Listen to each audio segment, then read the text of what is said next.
नहीं, जवान होने विद्यालय। अब इसके बाद अपन कौन सी क्लास पे आ गए?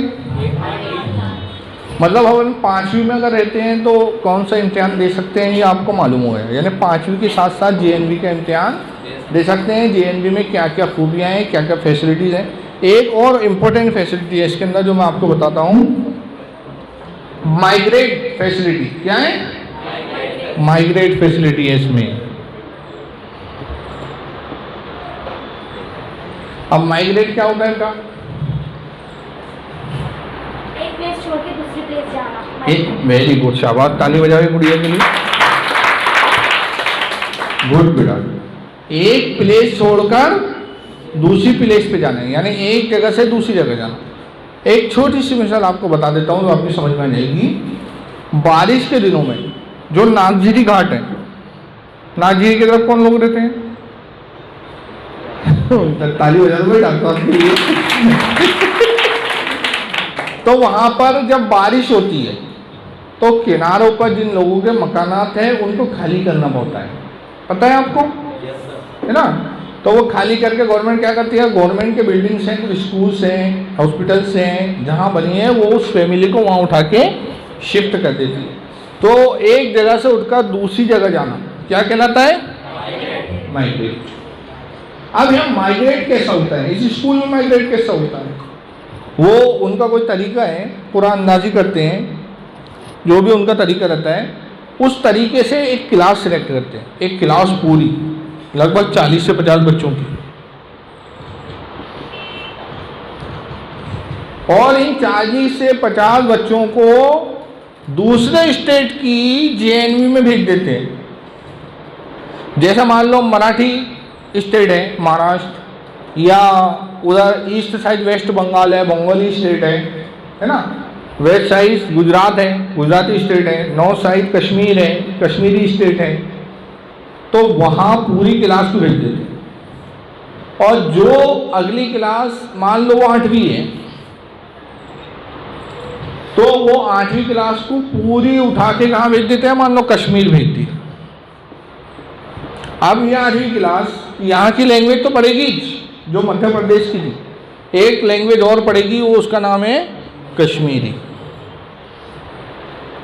और फिर वहाँ के पूरे कल्चर से, पूरी तहजीब से, रहन सहन कैसा है, कपड़े कैसे पहनते हैं, कौन सा खाना बनाते हैं। कश्मीरी ड्रेस देखो, आपने फिल्मों में देखे होंगे ना, वो झालर लगी रहती है या उनकी टोपी पे तारे लटके हुए रहते हैं। और सर्दी के दिनों में वो यहाँ कंधे से लेकर तो पैर तक वो बड़े बड़े स्वेटर पहनते हैं। तो उस कल्चर में मिक्सअप करते हैं इन बच्चों को, जो भी बच्चे जाते हैं। तो हाँ, किधर भी जा सकते हो गवर्नमेंट की पॉलिसी से, तो ये फैसिलिटी आपको मिलती है। साल भर रहना, आज हम कहीं घूमने जाते हैं तो टेढ़े हो जाते हैं, 2-4 दिन में 10-20 हज़ार रुपये हमारे खर्चा हो जाते हैं। तो ये माइग्रेट फैसिलिटी जेएनवी में है। पूरा बैच उठा के 1 साल के लिए वो किसी भी स्टेट में भेजते हैं। तो आपका बच्चा इंडिया घूम के आ सकता है, अदर जो तहजीब कल्चर है उसकी भी मालूमात लेकर आ सकता है जेएनवी। 8वीं की बात कर रहा था मैं, तो 8वीं में एक इम्तिहान होता है बेटा,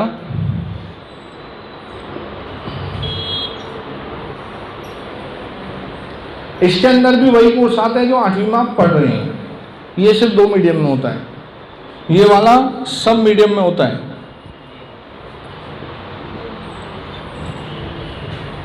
और ये वाला 2 मीडियम में होता है। इसमें अगर आप पास हो जाते हैं तो आपको मंथली स्कॉलरशिप मिलती है, 2000 रुपये महीना आपको मिलना शुरू हो जाएगा। अब बात फिर यही आती है कि हम लोग कहते हैं कि हमारे पास पैसा नहीं है, परेशान है। तो अगर आप मेहनत करोगे, तय मतलब दिल से मेहनत करोगे, ये एग्ज़ाम फाइट करोगे, आपका तनख्वाह चालू हो जाएगी 2000 रुपये। इसी के साथ साथ जिस तरह जेएनवी में 5वीं में आप इम्तिहान दे रहे हैं, तो इसमें भी आप 9वीं क्लास के लिए इम्तिहान दे सकते हैं।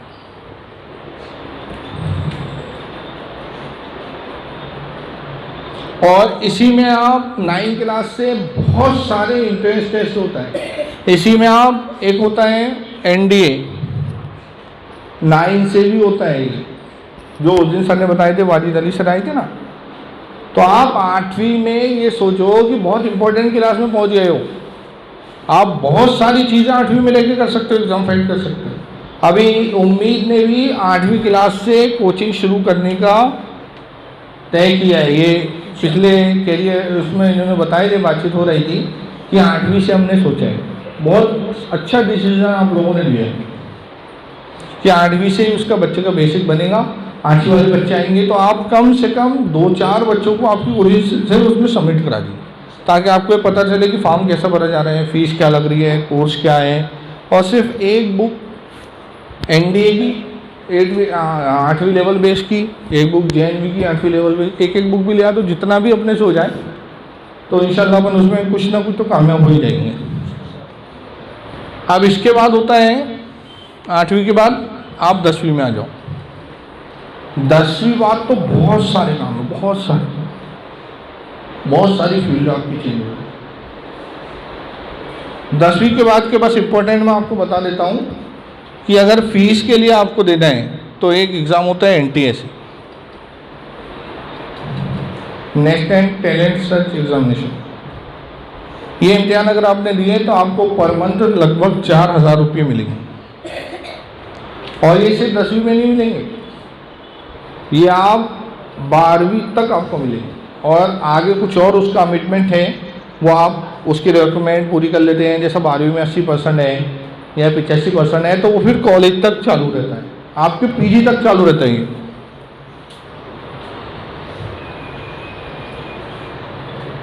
PG का मतलब होता है पोस्ट ग्रेजुएशन। अब 10वीं अगर अपन लें तो 10वीं के बाद होता है बेटा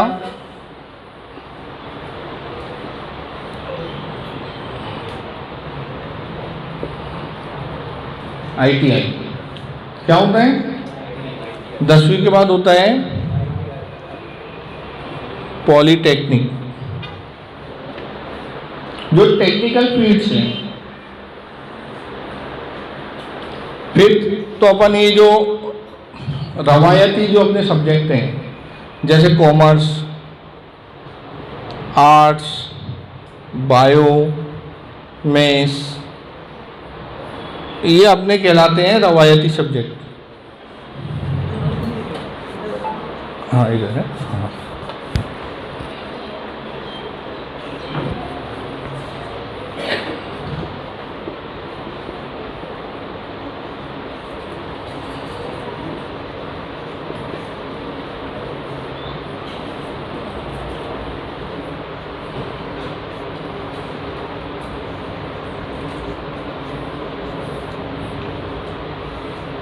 ये लिखा है art, commerce, biology, maths, ITI, polytechnic. आप 10वीं के बाद इन कोर्सेज में दाखिला ले सकते हैं।